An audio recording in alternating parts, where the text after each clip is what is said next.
نحمده ونصلي على رسوله الكريم اما بعد فاعوذ بالله من الشيطان الرجيم بسم الله الرحمن الرحيم رب اشرح لي صدري ويسر لي امري واحلل عقدة من لساني يفقهوا قولي۔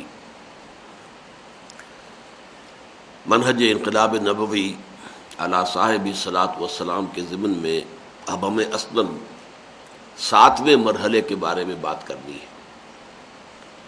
ہماری گفتگو اندرون ملک عرب، جسے جزیرہ نما عرب کہا جاتا ہے، اس لیے کہ وہ 3 اطراف سے سمندر سے گھرا ہوا ہے۔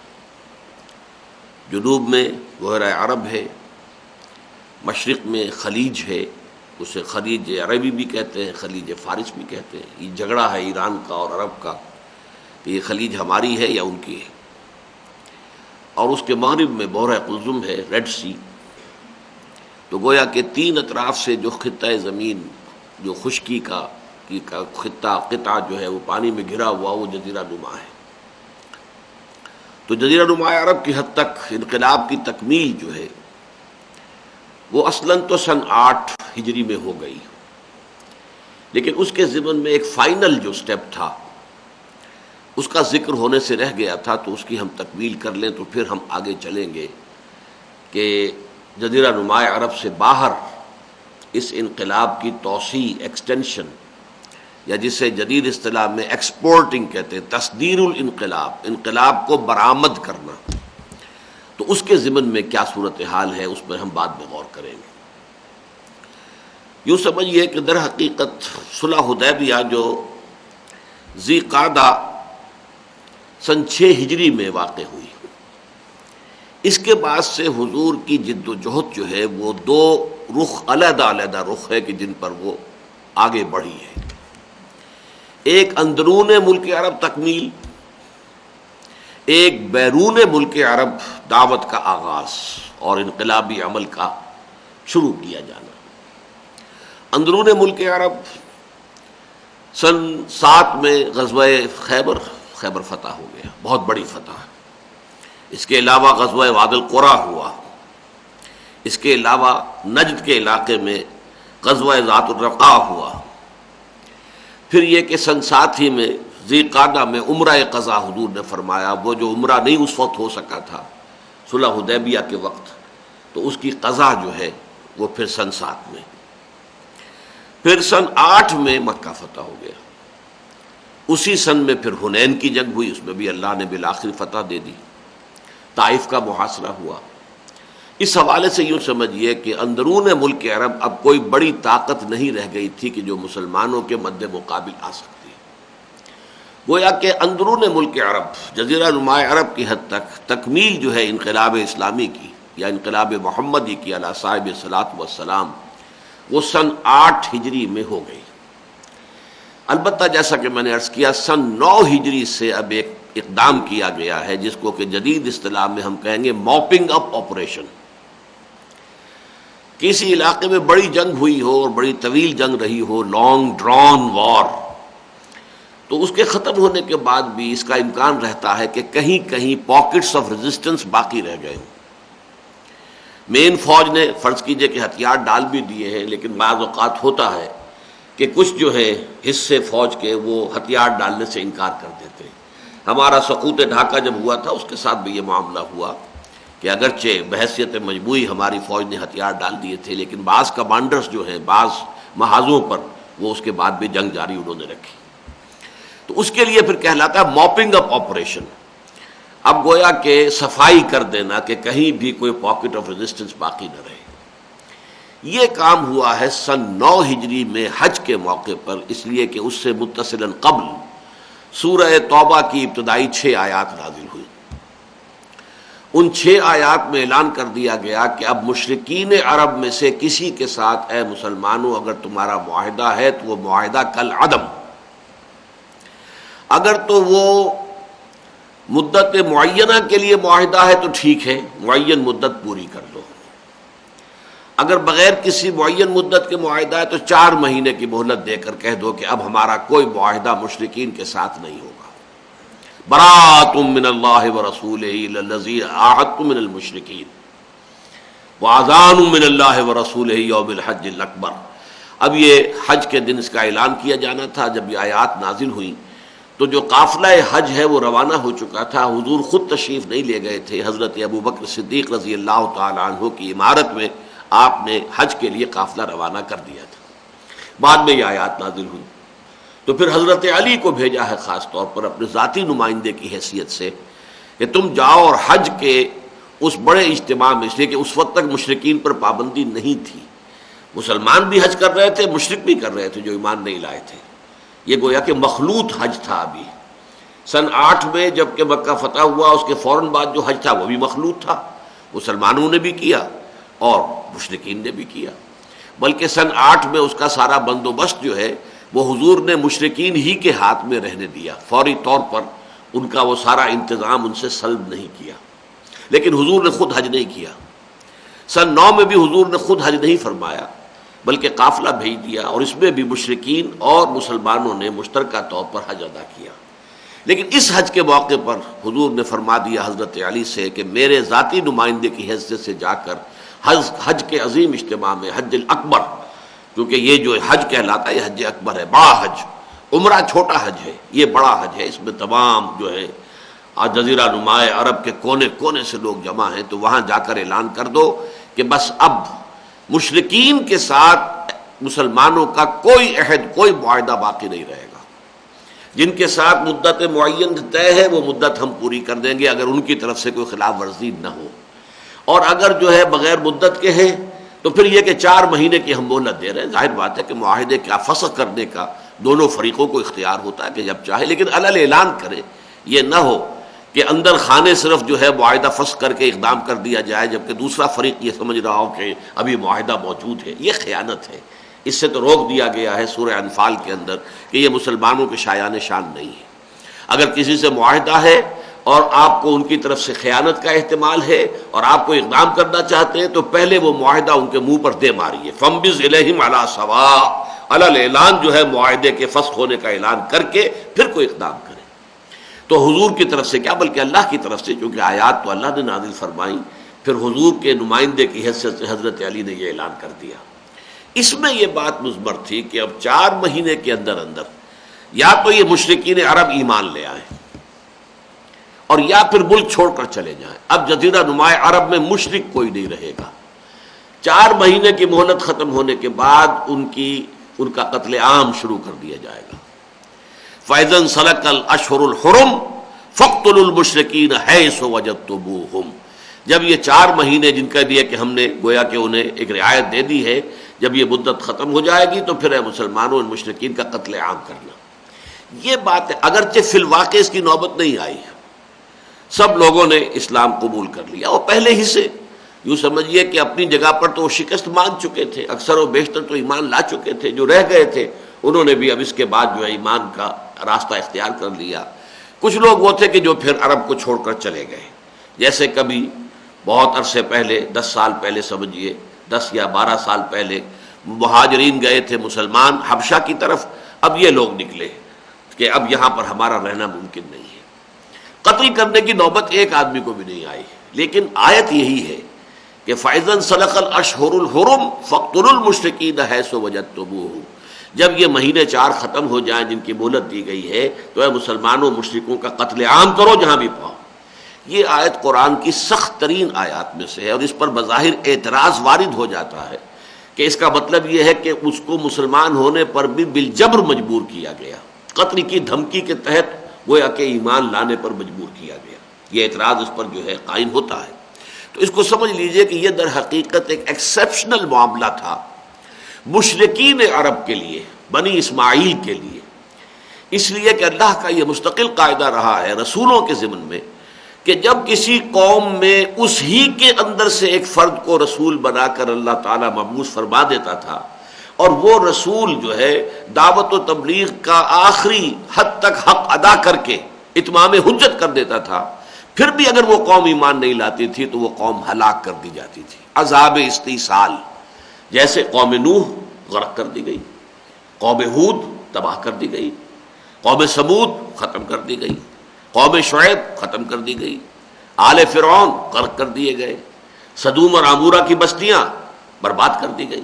تو یہ اللہ کا مستقل کا یہ عذاب ہے. اصل میں یہ عذاب ان لوگوں پر آتا ہے کہ جن کے اندر سے انہی میں کے ایک فرد کو اللہ نے رسالت سے سرفراز فرمایا، انہی کی زبان میں انہی کے معروف جانے پہچانے شخص نے ان کو دعوت حق دی، اور اس درجے تک دی کہ دعوت کا حق ادا کر دیا کہ اتمام حجت ہو گئی. اس کے بعد بھی اگر وہ ایمان نہیں لاتے تو اس کا مطلب یہ ہے کہ ان میں کوئی خیر سرے سے نہیں ہے. پھر وہ زمین کے اوپر کا کوڑا کرکٹ ہے، جیسے کہ آپ باغیچوں میں دیکھتے ہیں کہ سوکھے پتے وغیرہ جو پڑے ہوتے ہیں انہیں جمع کر کے اور پھر آگ لگا دی جاتی ہے. ایسے ہی یہ لوگ جو ہیں اب زمین کے اوپر کا کوڑا کرکٹ یا میل کچیل ہے جن سے زمین کو دھو دینا ضروری ہے. تو عذاب استیصال پھر آتا رہا، اور وہ قومیں ایسی ہو گئی جیسی تھی ہی نہیں، کَأَلَّمْ يَغْنَوْا فِيهَا. تو چونکہ حضور جو ہے وہ بنی اسماعیل میں سے تھے، هُوَ الَّذِي بَعَثَ فِي الْأُمِّيِّينَ رَسُولًا مِّنْهُمْ، انہی میں سے ایک کو رسول بنا کر اللہ تعالیٰ نے مبعوث کیا، انہی کی زبان میں اپنا قرآن نازل کیا، اور حضور نے دعوت و تبلیغ کا آخری درجے میں حق ادا کر دیا. اتمام حجت ہو گیا، حق کا حق ہونا باطل کا باطل ہونا مبرہن ہو گیا. اب بھی جو لوگ اڑے رہیں گے تو یہ گویا کہ عذاب خداوندی کی شکل تھی. عذاب خداوندی اس صورت میں بھی آ سکتا تھا کہ غرق کر دیا جائے، تباہ کر دیا جائے، برباد کر دیا جائے. اب ان کے لیے یہ عذاب آنا تھا مسلمانوں کے ہاتھوں کہ انہیں تہہ تیغ کیا جائے، لیکن جیسا کہ میں نے عرض کیا اس کی نوبت نہیں آئی. لیکن یہ ایکسیپشنل معاملہ ہے، یہ مستقل قانون نہیں ہے. اس کے بعد دور خلافت راشدہ میں جو مسلمان افواج باہر نکلی ہیں فتوحات کے لیے، 3 کالمز جو ہیں وہ حضرت ابوبکر صدیق کے دور ہی میں خلافت میں نکل آئے ہیں باہر. تو انہوں نے ہمیشہ جا کر جو ہے جو بات کہی ہے وہ یہ ہے، یا تو ایمان لے آؤ تو ہمارے برابر کے بھائی ہو جاؤ گے. ہم یہ بھی نہیں کہیں گے کہ ہم سینئر مسلمان ہیں تم جونیئر مسلمان ہو، لہذا ہمارے حقوق زیادہ ہیں تمہارے کم ہیں. نہیں، برابر کے. اگر یہ نہیں ہے تو جزیہ دینا قبول کرو. تم عیسائی رہنا چاہتے ہو عیسائی رہو، یہودی رہنا چاہتے ہو یہودی رہو، ہندو رہنا چاہتے ہو ہندو رہو. ہم کسی کو ذاتی طور پر، کسی کو شخصاً انفرادی طور پر اسلام کے قبول کرنے پر مجبور نہیں کریں گے. البتہ نظام اللہ کا ہوگا، دین اللہ کا غالب ہوگا، قانون اللہ کا ہوگا، لیکن اس کے تحت تم رہو عیسائی، یہودی، مجوسی، ہندو، سکھ، پارسی، جو چاہو رہو. اگر یہ بھی منظور نہیں ہے، یعنی یہ کہ اللہ کے دین کی بالادستی اور جزیہ دینا منظور نہیں ہے، تو پھر آؤ میدان میں تلوار ہمارے اور تمہارے درمیان فیصلہ کر دے گی. تو گویا کہ وہاں 3 آپشنز رہے تھے، جبکہ یہاں صرف 2 آپشن تھے، یا تیسرا اس میں امپلائڈ تھا، یا ایمان لاؤ یا قتل کر دیے جاؤ گے. اور امپلائڈ تیسرا کیا تھا کہ یا پھر سرزمین عرب چھوڑ کر نکل جاؤ. چنانچہ ابو جہل کے بیٹے حضرت اکرمہ وہ بعد میں ایمان لے آئے. تو جیسے ابو جہل جو ہے وہ بہت ہی سرکش قسم کا انسان تھا، تو جو کہتے ہیں کہ پتا پر پوت پتی پر گھوڑا، بہت نہیں تو تھوڑا تھوڑا، تو وہی مزاج جو ہے اکرمہ کا بھی تھا. اکرمہ نے کہا اس دلیل سے تمہیں ماننے کو تیار نہیں. تو وہ ہجرت کر کے اب جا رہے تھے. اسی بحر قلزم کو عبور کر کے حبشہ جانے کا پروگرام تھا، جیسے کبھی مہاجرین حبشہ گئے تھے. تو دریا کے اندر سمندر میں طوفان آ گیا. اب وہ جو جہاز ڈولنے لگا کہ اب ڈوبا، تو جتنے جہاز میں تھے سب مشرک لوگ، انہوں نے صرف اللہ کو پکارا، اے اللہ اے اللہ اے اللہ. کسی نے لات کا نام لیا، نہ عزا کا لیا، نہ منات کا، نہ حبل کا، کسی نے کسی دیوی دیوتا کو نہیں پکارا. تو اکرمہ نے سوچا کہ اس کا کیا مطلب ہے کہ ہماری فطرت میں تو ایک اللہ ہی ہے، یہ تو ہم نے جو ہے نام اوپر سے جو ہے وہ رکھ لیے ہیں، ہماری فطرت تو انہیں قبول نہیں کر رہی، ورنہ اس وقت ہم پکارتے دہائی دیتے لات کی، عزا کی، منات کی، حبل کی، کسی کی، جبکہ سب لوگ صرف اللہ کو پکار رہے ہیں. تو اس کا مطلب یہ کہ بات وہی صحیح ہے جو محمد کہہ رہے ہیں صلی اللہ علیہ وسلم، اور جس کی بنا پر کہ میں اپنا ملک چھوڑ کر جا رہا ہوں. یہیں سے ان پر حق واضح ہوا، واپس آئے، ایمان لے آئے، اور پھر بڑے مخلص مسلمان رہے. اور اس کے بعد حضرت ابوبکر صدیق کے زمانے میں جو فتنہ ارتداد کھڑا ہوا، اس ضمن میں جو جنگیں ہوئیں اس میں بڑے انہوں نے جو ہے کارہائے نمایاں سر انجام دیے، اور انہی میں پھر شہید بھی ہوئے حضرت اکرمہ ابن ابی جہل رضی اللہ تعالی عنہ. تو بہرحال اس کو علیحدہ سمجھ لیجئے کہ یہ گویا کہ موپنگ اپ آپریشن تھا، جس کے بعد کے جزیرہ نماء عرب سے شرک کا خاتمہ ہو گیا. اب آئیے کہ وہ جو میں کہہ رہا تھا کہ صلح حدیبیہ کے بعد 2 طرف آپ کی جد و جہد چلی، ایک اندرون ملک اور ایک اب بیرون ملک. بیرون ملک کے لیے آپ نے خطوط لکھے، ان میں سے ایک خط کے بارے میں خیال ہے کہ جو حضرت نجاشی کو لکھا گیا، وہ حضرت نجاشی جو ایمان لائے گئے تھے وہ فوت ہو چکے تھے، اب ان کا بیٹا تھا یہ، اور یہ ایمان نہیں لایا تھا، تو اس کے نام جو خط بھیجا گیا اس کے بارے میں گمان ہے کہ شاید یہ سن 6 ہی کے آخری ایام میں بھیج دیا گیا، صلح حدیبیہ کے تقریباً فوراً بعد، لیکن اکثر کی رائے یہ کہ نہیں، یہ بھی سن 7 ہجری میں آپ نے خطوط لکھے۔ چنانچہ ہیرکلیس رومن ایمپرر، ان کے پاس دہیہ کلبی رضی اللہ تعالیٰ عنہ کو بھیجا۔ خسرو پرویز ایران کا ایمپرر، ان کے پاس عبداللہ ابن حذافہ سہمی رضی اللہ تعالیٰ عنہ کو خط دے کر بھیجا۔ مقوقس جو پیٹریارک تھا الیگزینڈریا کا، اسکندریہ کا اسقف پیٹریارک، وہاں پر اصل میں ایک طرح کی نیم مذہبی حکومت تھی، وہ بادشاہ بھی تھا اور وہ وہاں ان کا سرکارہ جو دینی جو رہنما ہے عیسائیت کا، ان کے پاس حضرت حاتب ابن ابی بلتع کو بھیجا۔ شاہ عمان کے پاس عمرو ابن العاص رضی اللہ تعالیٰ عنہ کو بھیجا۔ شام سے متصل قبائل کی طرف جو ہے ایک وفد بھیجا، قبائل چونکہ تھے وہاں کوئی نظام اور کوئی حکومت نہیں تھی، اور یہ عرب قبائل تھے لیکن جنہوں نے رومن امپائر کے زیر اثر عیسائیت اختیار کر لی تھی، تو عیسائی قبائل تھے لیکن تھے عرب، لیکن ان کی طرف جو ہے وہ 15-16 صحابہ کا ایک وفد بھیجا گیا بطور مبلغ کے، ان بدبختوں نے ان سب کو قتل کر دیا، شہید کر دیا، صرف ایک جو ان کے رئیس تھے کعب بن عمرو غفاری رضی اللہ تعالی عنہ، صرف وہ بچ کر آ سکے، باقی سب کو انہوں نے شہید کر دیا۔ لیکن اس ضمن میں سب سے اہم واقعہ جو پیش آیا وہ یہ ہے کہ شرحبیل بن عمرو غسانی، یہ بھی اسی طرح کا عرب لیکن عیسائی، اور یہ گویا کہ ایک طرح سے سلطنت روما کا باج گزار تھا۔ یہ جو علاقے تھے اصل میں جیسا کہ میں نے شروع میں آج آپ کے سامنے بیان کیا، جزیرہ نماء عرب، جزیرہ نماء عرب میں ادھر سے خلیج فارس یا خلیج عربی آ رہی ہے، ادھر سے بحیرہ روم بحیرہ قلزم آ رہا ہے، ریڈ سی، دونوں جا کے تو اوپر جو یہ جڑ جاتا ہے خشکی کے ساتھ بقیہ ایشیا کے ساتھ، تو اس جڑاؤ میں دائنی طرف کا علاقہ کہلاتا ہے عراق، لیکن اصل میں اس کو کہتے ہیں عراق عرب، یہ بھی عرب علاقہ ہی ہے سارا، اور بائیں طرف کا شام کہلاتا تھا، جو کہ آج جو ہے وہ کئی حصوں میں منقسم ہے، اسی میں شرق اردن ہے، اسی میں پیلسٹائن ہے، اسی میں فلسطین ہے، اسی میں اسرائیل ہے، اور اسی میں شام ہے، یہ سارا شام عرب ایک ملک کہلاتا تھا، عراق عرب، شام عرب، تو کل عرب لینڈ شمار ہوتی تھی الجزیرہ، جزیرہ نماء عرب، اور اس کے ساتھ عراق عرب اور شام عرب۔ تو یہ جو عراق عرب ہے اور شام عرب، اس میں بھی عرب قبائل آباد تھے، یہ اکثر و بیشتر وہ قبائل ہیں جو یمن میں آباد تھے، لیکن یمن میں جب وہاں زبردست سیلاب آیا اور بڑی تباہی آئی تھی تو یہ قبائل سب کے سب نکل کر جو ہے پھیل گئے، مختلف علاقوں میں جا کر آباد ہو گئے، انہی میں سے 2 قبیلے اوس اور خزرج کے تھے جو مدینے میں آ کر آباد ہوئے، اور دوسرے بہت سے قبیلے جا کر یہ عراق اور شام میں آباد ہو گئے۔ تو ان میں سے بصرہ ایک بڑا مرکزی شہر تھا، اور اس کا جو رئیس تھا شرحبیل بن عمرو غسانی، یہ چونکہ ایک طرح سے گویا کہ گورنر کی حیثیت تھی، اس کی سلطنت روما کے گورنر کی حیثیت تھی، اس نے جو ان کے پاس بھیجے حضور نے ایلچی حضرت حارث ابن عمیر ازدی رضی اللہ تعالی عنہ، ان کو شہید کر دیا۔ یہ اب سفیر کی شہادت، وہ مبلغین کی شہادت بھی اپنی جگہ بہت بڑی بات تھی، جیسے ایک موقع پر 70 صحابہ بھی شہید کر دیے گئے تھے، اسی طرح یہ کہ یہاں پر بھی 14-15 شہید کر دیے گئے، لیکن یہ سرکاری سطح پر ایک علاقے کا والی یا گورنر یا حکمران جو ہے اس نے قتل کیا، شہید کیا ہے حضور کے سفیر کو، اور وہ خط لے کر آیا تھا، جبکہ وہ جو حضرات تھے ان کے پاس کوئی خط حضور کا نہیں تھا، وہ مبلغین کے گروپ کی حیثیت سے گئے تھے۔ لیکن یہ واقعہ جو ہے آپ کو معلوم ہے کہ سفیر کا قتل جو ہے وہ ایک طرح سے اعلان جنگ ہے، لہذا اس کا پھر حضور نے نوٹس لیا۔ اب یہ معاملہ تھا کہ جو عزت نفس کا بھی تھا اور ایک بڑا امتحان تھا کہ آیا حضور صلی اللہ علیہ وسلم ہمت کرتے ہیں کہ وقت کی ایک عظیم سلطنت کے ساتھ ٹکراؤ مول لے لے۔ یہ ایسے ہی ہے کہ جیسے کچھ عرصے پہلے اس دنیا میں دو سپریم پاورز شمار ہوتی تھی، 2 سپر پاورز، ایک طرف امریکہ اور ایک طرف یہ USSR، تو ظاہر بات ہے کسی بھی ملک کے لیے ان میں سے کسی کے ساتھ ٹکر مول لینا آسان کام نہیں تھا۔ اب تو خیر وہ ایک سپریم پاور رہ گئی، یہ USSR جو ہے ختم ہو گیا۔ اسی طریقے سے اس وقت جزیرہ نماء عرب کے سر پر جو یہ 2 قوتیں تھیں، سلطنت روما یہ مغرب کی جانب اور سلطنت ایران یہ مشرق کی جانب، عراق سے ہو کر سلطنت ایران کی طرف نکل جائیں گے، شام سے ہو کر سلطنت روما کی طرف نکل جائیں گے۔ یہ 2 عظیم سلطنتیں تھیں، اور ان میں عظیم تر تھی سلطنت روما، اس لیے کہ وہ 3 بر اعظموں پر پھیلی ہوئی تھی۔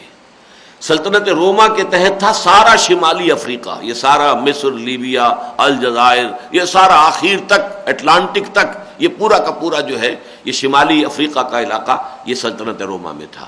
پورا مغربی ایشیا تھا، یہ پورا شام کا علاقہ جو ہے، اور ترکی کا علاقہ پورا ترکی یہ بھی اس کے تحت تھا، اور پھر ایسٹ یورپ کا بہت بڑا علاقہ اس کے تحت تھا۔ تو 3 ٹانگیں تھی اس کی، یوں سمجھیے۔ لہذا اس اتنی بڑی عظیم سلطنت سے جو ہے وہ ٹکر لینا، لیکن ظاہر بات ہے کہ اگر حضور اقدام نہ کرتے تو اس کا مطلب کیا تھا کہ مورال جو ہے وہ ختم ہو جاتا، پھر مسلمانوں میں ہمت کہاں سے رہتی، پھر یہ کہ ٹکر لینے کے لیے جو جرأت چاہیے وہ باقی نہ رہتی۔ حضور نے فیصلہ کیا، 3000 کا لشکر تیار کیا، اور اس میں ایسا معلوم ہوتا ہے کہ آنے والے واقعات کا حضور کو پہلے سے کچھ علم یا اندازہ کم سے کم تھا، کہ آپ نے پہلی مرتبہ یہ کیا کہ اس لشکر کا اولین سردار تو مقرر کیا حضرت زید ابن حارثہ کو رضی اللہ تعالیٰ عنہ، لیکن فرما دیا اگر یہ شہید ہو جائیں تو پھر سیکنڈ کمانڈر ہوں گے جعفر ابن ابی طالب، حضور کے چچا زاد بھائی ابو طالب کے بیٹے، حضرت علی کے بڑے بھائی حضرت جعفر، اور فرما دیا اگر وہ بھی شہید ہو جائیں تو تیسرے عبداللہ ابن رواحہ ہوں گے، یہ انصاری صحابی تھے رضی اللہ تعالیٰ عنہ۔ اس کے بعد آپ خاموش رہے۔ بہرحال یہ 3000 کا لشکر جو ہے پیش قدمی کرتے ہوئے جب گیا ہے، اور یہ شرق اردن کا علاقہ تھا اس وقت کا، شام کا علاقہ، اس لیے کہ میں نے بتایا یہ سب شام ہی تھا، یہ پورا لبنان، پورا شام، پورا یہ اسرائیل اور فلسطین اور پورا شرق اردن، یہ سارا کا سارا کیا تھا، یہ شام۔ تو تقریباً 2 منزل کا فاصلہ رہ گیا تھا بیت المقدس سے، یروشلم سے، صرف 2 منزل کے فاصلے پر یہ موتا ایک جگہ تھی۔ موتا میں وہاں پر معلوم ہوا پہنچ کر کہ تو 2 لاکھ کا لشکر جو ہے پڑا ہوا ہے رومنز کا۔ اب ان کا سوال پیدا ہوا کیا کریں، یہ 3000 کی نفری ہے صرف، گویا کہ 66 گنا، تو کسی بھی حساب سے مقابلہ تو کسی حساب سے بھی فیزیبل تو نہیں ہے۔ جب مجلس مشاورت ہوئی، ان کا اکثر لوگوں نے کہا وہی جو غزوہ احد کے موقع پر ہوا تھا کہ ہمیں تو شہادت کی موت درکار ہے، ہمیں فتح اور شکست سے تو کوئی سروکار نہیں، لہذا ہم نے تو ظاہر بات ہے قدم پیچھے نہیں ہٹانے، حضور نے ہمیں بھیجا ہے، ہمیں جنگ کرنی۔ بہرحال جنگ ہوئی۔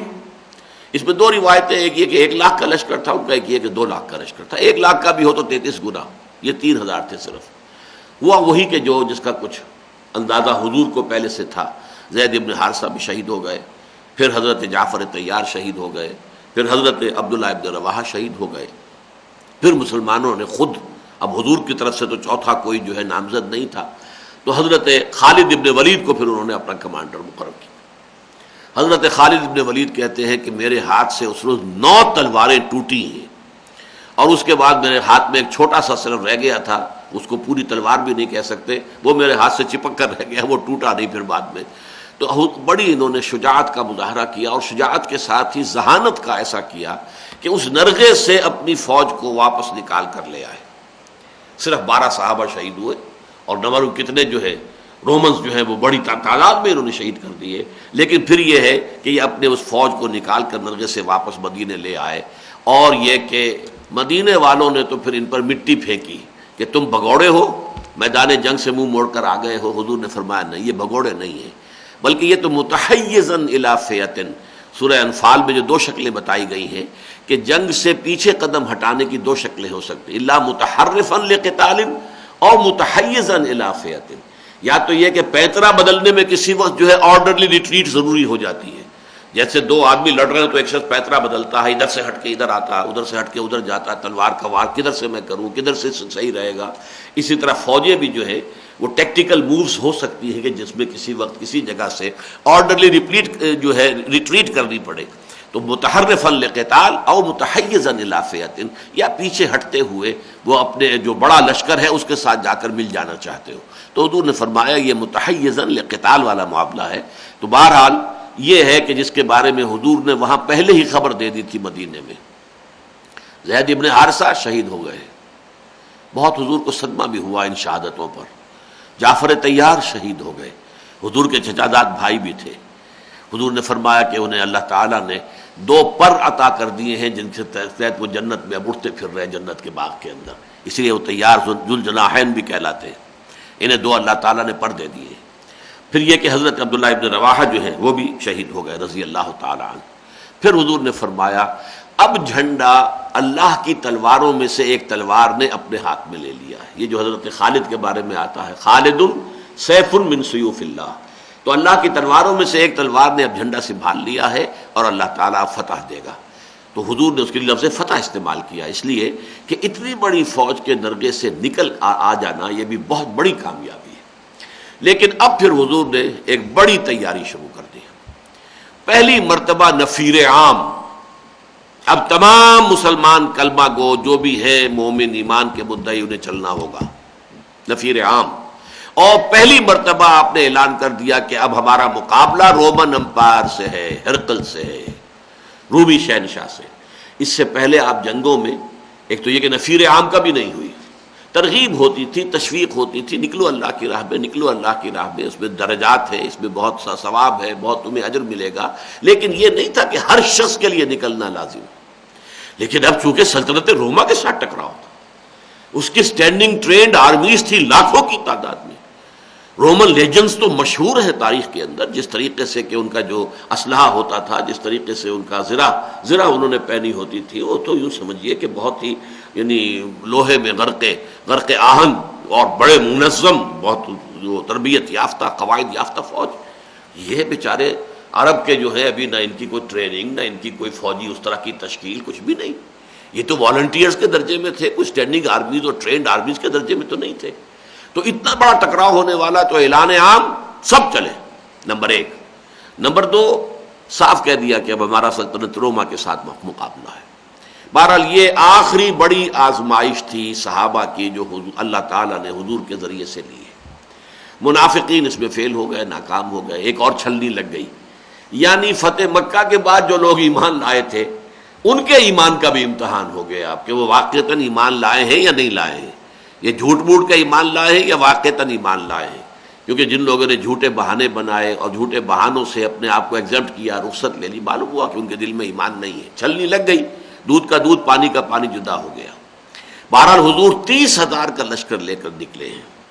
رجب سن 9 میں آپ نے سفر شروع کیا ہے، رمضان سن 9 میں واپسی ہوئی ہے. 50 دن کل لگے ہیں اس مہم میں. اسے غزوہ کہتے ہیں، لڑائی کی نوبت نہیں آئی. غزوہ اس لیے کہتے ہیں کہ حضور بھی اس میں ساتھ تھے. اس میں وہاں 20 دن آپ مقیم رہے تبوک میں. تبوک بھی شام کی بالکل سرحد کے اوپر واقع ہے، اور خود رومن ایمپرر ہیراکلیس موجود تھا، 5 لاکھ فوج کے ساتھ موجود تھا، لیکن وہ سامنے نہیں آیا، مقابلے میں نہیں آیا. اس کی وجہ یہ ہے کہ وہ عالم آدمی تھا.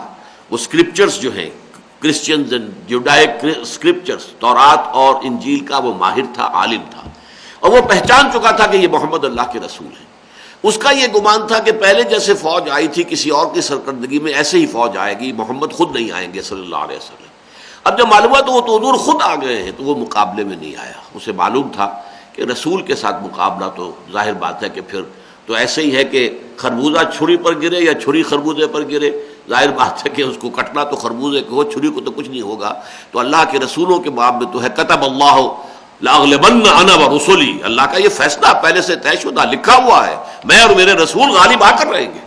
اس حوالے سے، اور وہ چونکہ پہچان چکا تھا، وہ ایک علیحدہ داستان ہے کہ جب خط لے کر گئے ہیں ان کے پاس، اور وہ ایلچی جو تھے کہ جو اس کے پاس خط لے کر گئے ہیں، دہیہ کلبی رضی اللہ تعالیٰ عنہ، پھر اس نے حضرت سفیان، اس وقت تک ابو سفیان ایمان نہیں لائے تھے، لیکن یہ کہ آئے ہوئے تھے کافر ہی کی حیثیت سے، مشرک کی حیثیت سے، ایک قافلہ لے کر آئے ہوئے تھے.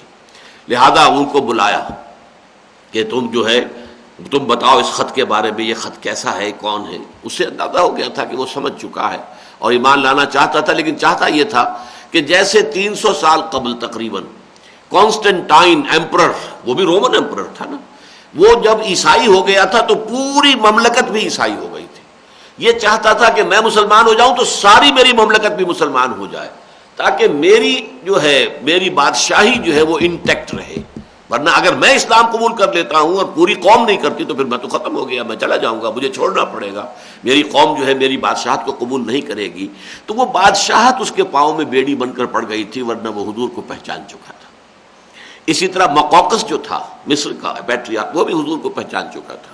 اس نے بھی حضور کے ایلچی کا بڑا اعزاز کیا اور حضور کی خدمت میں تحفے بھی بھیجے، اگرچہ وہ ایمان نہیں لایا، لیکن یہ کہ کوئی توہین نہیں کی ایلچی کی.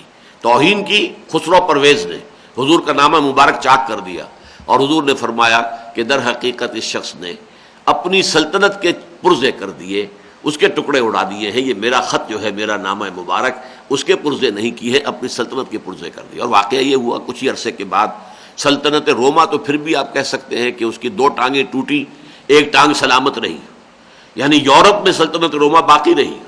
دور خلافت راشدہ میں اگرچہ کہ رومن سلطنت جو ہے شمالی افریقہ سے نکال دی گئی اور مغربی ایشیا سے بھی نکال دی گئی، یہ سارا ترکی کا علاقہ، شام کا علاقہ اس سے لے لیا گیا، 2 ٹانگیں ٹوٹ گئی، لیکن تیسری ٹانگ اس کی پھر بھی انٹیکٹ رہی، اس کے جو یورپین جو مقبوضات تھے وہ تو برقرار رہے، سلطنت ختم نہیں ہوئی۔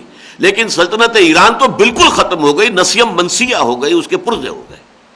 بہرحال یہ جو آپ 20 دن تک پھر وہاں مقیم رہے، 15 دن جانے کے، 15 دن آنے کے، 20 دن مقیم، 50 دن کی یہ مہم تھی، اس کا نتیجہ یہ نکلا کہ دھاک بیٹھ گئی حضور کی اس پورے علاقے میں، اور بہت سے لوگوں نے اسلام قبول کر لیا، یا پھر یہ ہے کہ انہوں نے حضور کے ساتھ باج گزاری کے معاہدے کر لیے۔ آس پاس کے جتنے لوگ تھے خود آ رہے ہیں کہ ہم آپ کو ٹریبیوٹ دیں گے، ہم آپ کی ماتحتی قبول کرتے ہیں۔ تو اس طریقے سے پھر چونکہ ایمپرر جو ہے مقابلے میں نہیں آیا، پھر حضور واپس آ گئے۔ لیکن اس کے بعد آپ نے ایک اور جیش تیار کر دیا، جیش اسامہ۔ مرض وفات میں جب حضور مبتلا تھے صلی اللہ علیہ وسلم، تو یہ جیش اسامہ تیار ہو گیا تھا۔ حضرت زید ابن حارثہ کے بیٹے حضرت اسامہ ابن زید، ان کو اس کا سرکردہ اور جو کمانڈر بنایا گیا۔ یہ جیش ابھی نہیں روانہ ہوا تھا، یعنی بس مدینے سے تو روانہ ہوا تھا، لیکن ابھی قریب ہی میں وہ اس نے کیمپ لگایا ہوا تھا کہ حضور کا انتقال ہو گیا۔ اس کے بعد پہلا مسئلہ جو حضرت ابو بکر کے سامنے آیا خلیفہ کی حیثیت سے، پالیسی کے معاملے طے کرنے کے لیے، وہ یہی تھا کہ جیش اسامہ کو بھیجا جائے یا روک لیا جائے۔ بہت سے لوگوں کی رائے یہ تھی کہ اس وقت مسلمانوں کے دل زخمی ہو گئے حضور کے انتقال کی وجہ سے، اور اندرون ملک عرب بھی ہو سکتا ہے بہت سے فتنے کھڑے ہو جائیں، چنانچہ خبریں آئی رہی تھی کہ جھوٹے مدعیان نبوت کھڑے ہو گئے ہیں۔ لہذا یہ کہ اس وقت بہتر ہے، زیادہ مناسب یہ ہے کہ جیش اسامہ کو روک لیا جائے، اس لشکر کو نہ بھیجا جائے۔ لیکن حضرت ابوبکر رضی اللہ تعالیٰ عنہ نے فرمایا کیسے ممکن ہے کہ جو جیش، جو لشکر حضور نے تیار کر دیا تھا اسے میں روک دوں؟ یہ نہیں ہوگا۔ لہذا وہ جیش اسامہ روانہ کیا گیا، اور اسی سے یوں سمجھیے کہ آگے یہ پروسیس چلا۔ حضرت ابوبکر صدیق کے زمانے میں پھر 3 فوجیں نکلی ہیں، ایک مغرب کی طرف شام سے ہو کر اور جزیرہ نما سیرہ سے گزر کر، پھر یہ مصر اور لیبیا وغیرہ وغیرہ ہوتی ہوئی، اور یہ خلافت راشدہ کے دوران پھر پورا کا پورا شمالی افریقہ فتح ہو گیا۔ ایک مشرق کی طرف عراق عرب سے ہو کر ایران، اور ایران سے آگے خراسان، اور خود ہمارا جو ہے یہ افغانستان کا اکثر بیشتر حصہ یہ بھی فتح ہو گیا تھا حضرت عثمان کے عہد خلافت تک۔ تو گویا کہ یہاں سے لے کر تقریباً درہ خیبر سے سمجھ لیجئے شروع ہو کر، بلکہ دریائے سندھ سے شروع ہو کر، اور ادھر دریائے جیہوں سے شروع ہو کر، اور اٹلانٹک اوشن تک، یہ جو اسلام کا جو خلافت کا نظام تھا وہ اس کے تحت آ گیا۔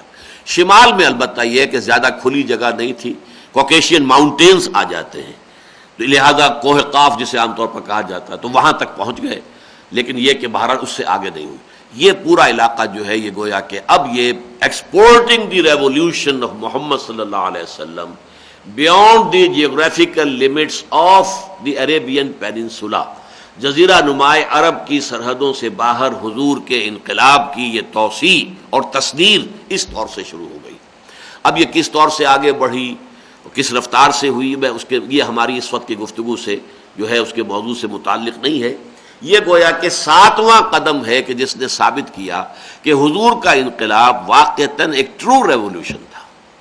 میں نے 2 باتیں عرض کی تھی، ایک تو یہ کہ most profound revolution of the human history, مکمل ترین انقلاب، ہر شے بدل گئی، انفرادیت سے اجتماعیت تک، عقائد، عبادات، مراسم، رسومات اور معاشرتی زندگی، معاشی نظام، سیاسی نظام، ہر شے بدل گئی۔ اور نمبر 2 یہ کہ ایک ہی لائف سپین میں یہ انقلاب مکمل ہو گیا جزیرہ نمائے عرب میں، اور اسی لائف سپین میں اس کی ایکسپورٹنگ کا بھی پروسیس شروع ہو گیا۔ یعنی یہ سیکنڈ جو مرحلہ کہنا چاہیے اس کو، کہ ایک ملک کے اندر انقلاب کے بعد اس کی عالمی سطح پر اس کی توسیع اور تصدیر، اس کا بھی آغاز حضور صلی اللہ علیہ وسلم نے بنفس نفیس خود فرما دیا، جسے پھر کیری کیا ہے، جسے پھر آگے لے کر چلے ہیں آپ کے جانثار صحابہ کرام اور خلفائے راشدین رضی اللہ تعالی عنہم. ان کی سرکردگی میں صحابہ کرام نے پھر گویا کہ حضور کے مشن کو آگے بڑھایا ہے. یہ منہج انقلاب نبوی کی حد تک ایک تاریخی اور سیرت کا ایک تجزیہ، ایک جائزہ اور جدید اصطلاحات میں اس کو سمجھنے کی کوشش اور اس کے مختلف مراحل اور مراحل کی تقسیم، یہ سب آپ کے سامنے آ گئی. اب جو ہماری گفتگو کا جو اہم ترین حصہ ہے، جتنا وقت اس وقت موجود ہے اس نشست میں وہ بھی میں استعمال کر لینا چاہتا ہوں، وہ یہ ہے کہ اب ہمیں جو یہ اس کام کے لیے جد و جہد کرنی ہے. پہلی بات تو یہ ہے، یہ منہج انقلاب نبوی جس طور سے برپا ہوا، انقلاب حضور کا صلی اللہ علیہ وسلم، پوری انسانی تاریخ میں صرف ایک مثال ہے. میں نے پہلے جائزہ لیا تھا کہ جو غیر نبوی انقلابات ہیں، فرینچ ریولوشن کسی نبی کے ذریعے سے تو نہیں آیا، بولشوک ریولوشن کسی نبی کے ذریعے سے تو نہیں آیا، تو ظاہر بات ہے کہ ان میں سے بھی کوئی مد مقابل ہو کر نہیں آ سکتا حضور کے انقلاب کے. لیکن اسی طریقے سے انبیاء اور رسل میں بھی کہیں اس کی کوئی مثال موجود نہیں. کسی رسول کے ہاتھوں یہ انقلاب برپا نہیں ہوا. رسولوں میں بہت اونچا مقام ہے، حضرت نوح علیہ السلام کا، حضرت ہود کا، حضرت صالح کا. اگرچہ اولو العزم من الرسل عام طور پر 5 مانے جاتے ہیں، حضرت نوح، حضرت ابراہیم، حضرت موسیٰ، حضرت عیسیٰ، حضرت محمد صلی اللہ علیہ وسلم وعلیہم الصلاۃ والسلام. بعض حضرات کے نزدیک ان میں 2 کا اور اضافہ کر لیا جائے، حضرت ہود اور حضرت صالح، 7. لیکن ظاہر بات ہے کہ ان میں سے کسی کے ذریعے بھی انقلاب تو برپا نہیں ہوا، نہ حضرت نوح کے ہاتھوں، نہ حضرت ہود کے ہاتھوں، نہ حضرت صالح کے ہاتھوں. بلکہ ان تینوں کا معاملہ تو یہ ہوا ہے کہ پوری قومیں ہلاک ہو گئی. بس اس کو آپ انقلاب کہنا چاہیں تو کہہ لیں. جو معدود چند لوگ ایمان لائے حضرت نوح پر، حضرت ہود پر، حضرت صالح پر، ان کو بچا لیا اللہ نے. ان سے پھر ایک نئی قوم ابھری، وقت لگا. لیکن یہ کہ کوئی وقت کے نظام میں فوری طور پر کوئی تبدیلی نہیں آئی. حضرت ابراہیم علیہ السلام اگرچہ ابو الانبیاء ہیں، ان کی اولاد میں کتنے اب نبی اللہ نے اٹھائے ہیں. خود محمد صلی اللہ علیہ وسلم انہی کی نسل سے ہیں، انہی کی اولاد میں سے. موسیٰ بھی اور یہ سب کے سب انبیاء جو ہیں، جو جن کو آپ کہتے ہیں the prophets of the old testament, سارے کے سارے. پھر حضرت مسیح جو ہے کم سے کم والدہ کی طرف سے تو اسرائیلی ہے نا، حضرت ابراہیمی کی نسل سے ہیں بن باپ کے، لیکن ماں تو تھی نا، اور ماں تو اسرائیلی تھی. اتنے انبیاء جن کی اولاد میں آئے، جنہیں کہا گیا امام الناس، انی جاعلک للناس اماما، جن کے بارے میں کہا گیا کہ واتخذ اللہ ابراہیم خلیلا، ابراہیم کو تو اللہ نے اپنا خلیل، اپنا دوست بنا لیا. لیکن ان کے ذریعے سے بھی کوئی انقلاب برپا نہیں ہوا. دعوت کے 2-3 مراکز قائم ہو گئے. حضرت اسماعیل کو بٹھا دیا بیت اللہ کے پاس حجاز میں، حضرت اسحاق کو آپ نے بٹھا دیا یہ فلسطین کے علاقے میں، اپنے جو بھتیجے تھے حضرت لوط انہیں بھیج دیا سدوم اور عمورہ کی بستیوں کی طرف. بس دعوتی جو ہے کام ہوئے، انقلاب تو کوئی نہیں آیا. حضرت موسیٰ علیہ السلام کا معاملہ انقلاب کے قریب پہنچ گیا تھا، جبکہ آپ نے کہا کہ اب جنگ کرو، اور بنی اسرائیل نے کوڑا جواب دے دیا، فَاذْهَبْ أَنْتَ وَرَبُّكَ فَقَاتِلَا إِنَّا هَاهُنَا قَاعِدُونَ. یہاں آ کر وہ پروسیس رک گیا. ورنہ اگر اسی وقت وہ جنگ کرتے اور اللہ فلسطین پر انہیں غلبہ دے دیتا، حکومت ان کی قائم ہو جاتی، تو گویا کہ حضرت موسیٰ علیہ السلام کی حیات دنیاوی ہی کے اندر ایک اسلامی ریاست قائم ہو جاتی. لیکن قوم کے کوڑا جواب دینے کی وجہ سے پروسیس وہیں رک گیا. حضرت مسیح کا تو معاملہ ہے صرف یہ کہ 3 سال کی دعوت کی جو ان کی جو مسائی ہیں، بس اللہ اللہ خیر صلی اللہ. اس کے بعد قوم ان کو مارنے پر اور سولی دینے پر تل گئی، اللہ نے انہیں زندہ آسمان پر اٹھا لیا. اب جب آئیں گے دوبارہ تو وہ دوسرا مسئلہ ہے. اب تک کا معاملہ جو ہے اس کے اعتبار سے حضور تک پوری انبیاء اور رسول کی تاریخ میں کسی دوسرے رسول کے ہاتھوں یہ انقلاب برپا نہیں ہوا. اب کیسے ہم توقع کر سکتے ہیں کہ یہ دوبارہ انقلاب برپا ہو سکتا ہے، جبکہ اب نہ کوئی نبی آنا ہے نہ رسول آنا ہے.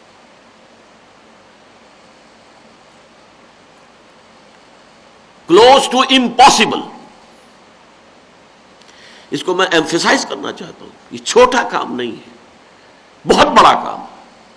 تاریخ میں صرف ایک مرتبہ ہوا ہے، اور کس کے ہاتھوں ہوا؟ محمد عربی صلی اللہ علیہ وسلم، سید المرسلین، خاتم النبیین، ان کے ہاتھوں. اب کیسے ہو جائے گا؟ لیکن حضور کی دی ہوئی خبریں ہیں کہ ہوگا، واضح پیشن گوئیاں کہ ہوگا۔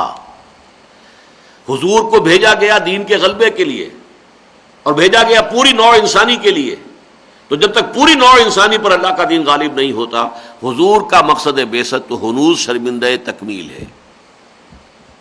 هو الذی ارسل رسولہ بالہدی ودین الحق لیظہرہ علی الدین کلہ۔ 3 دفعہ قرآن میں یہ الفاظ آئے ہیں ایک شوشے کے فرق کے بغیر۔ سورہ توبہ آیت نمبر 33، سورہ فتح آیت نمبر 28، سورہ صف آیت نمبر 9۔ هو الذی ارسل رسولہ بالہدی ودین الحق لیظہرہ علی الدین کلہ۔ حضور کا مقصد بعثت غلبہ دین۔ 5 دفعہ قرآن میں یہ فرمایا کہ ہم نے آپ کو تمام نوع انسانی کے لیے بھیجا ہے، جن میں سب سے کلیئر آیت جو ہے وہ سورہ سبا کی آیت نمبر 28 ہے، وَمَا أَرْسَلْنَاكَ إِلَّا كَافَّةً لِلنَّاسِ بَشِيرًا وَنَذِيرًا۔ اے محمد ہم نے نہیں بھیجا ہے آپ کو مگر تمام انسانوں کے لیے بشیر و نذیر بنا کر۔ اس کو جوڑیے، صغرا کبرا نتیجہ برآمد ہوتا ہے کہ حضور کا مقصد بعثت اس وقت مکمل ہوگا جب کل کرۂ ارضی پر اللہ کا دین غالب آ جائے گا، اور اس کی خبر دی ہے حضور نے کہ ہوگا۔ اس کے لیے احادیث ہیں جن کو کہ ہم نے بہت عام کیا ہے، لاکھوں کی تعداد میں چھاپ کر، اس لیے کہ بحالات موجودہ ویسے بھی ہمیں ناممکن نظر آتا ہے، کیسے ہو جائے گا جبکہ نہ کوئی نبی ہے نہ رسول ہے، کوئی امتی کی قیادت ہی ہوگی نا، کوئی معصوم رسول نہیں آئے گا، ہر قدم پر اس کی جو ہے ہدایت اور رہنمائی اللہ کی طرف سے نہیں ہوگی، اجتہاد کرنے پڑیں گے، اور اجتہاد میں خطا کا بھی امکان ہے، ثواب کا بھی امکان ہے، تو کیسے ہو جائے گا؟ اس حوالے سے ایک تو یہ کہ ان حدیثوں کو اچھی طریقے سے حرز جان بنانا ضروری ہے کہ ہوگا، لازماً ہوگا، لہذا ہمارا جو ہے ہمارے دین و ایمان کا تقاضا یہ کہ اس کے لیے کوشش کریں، جد و جہد کریں، تن من دھن اس کے لیے وقف کریں، لگا دیں اپنے آپ کو، ہماری زندگی میں ہو نہ ہو کوئی پرواہ نہ ہو، لیکن یہ کہ ہم اپنے آپ کو لگا دیں اس کام کے لیے۔ یا ایھا الذین آمنوا هل ادلکم علی تجارۃ تنجیکم من عذاب علیم تؤمنون باللہ ورسولہ وتجاہدون فی سبیل اللہ باموالکم وانفسکم۔ یہ ہمارا تو فرض منصبی ہے، اگر ہم جہنم کے آگ سے چھٹکارا پانا چاہتے ہیں تو ہمیں جد و جہد کرنی ہے اللہ کے دین کے غلبے کی، تاکہ مقصد بعثت محمدی بتمام و کمال پورا ہو جائے۔ اب ہمیں غور کرنا ہے کہ بحالات موجودہ جب ہمیں کام کرنا ہے اور جہاں کام کرنا ہے تو اس منہج انقلاب نبوی کو آیا ٹوٹلی ایز سچ ہمیں اختیار کرنا ہوگا، یا یہ کہ اس کے ضمن میں کہیں کہیں کوئی ہمیں زمانے کے حالات کی تبدیلی کی مناسبت سے کوئی تبدیلی بھی اختیار کرنی ہوگی۔ یہ ہماری انشاءاللہ اگلی نشست کا موضوع ہوگا۔ اقول قولی ھذا واستغفر اللہ لی ولکم ولسائر المسلمین والمسلمات۔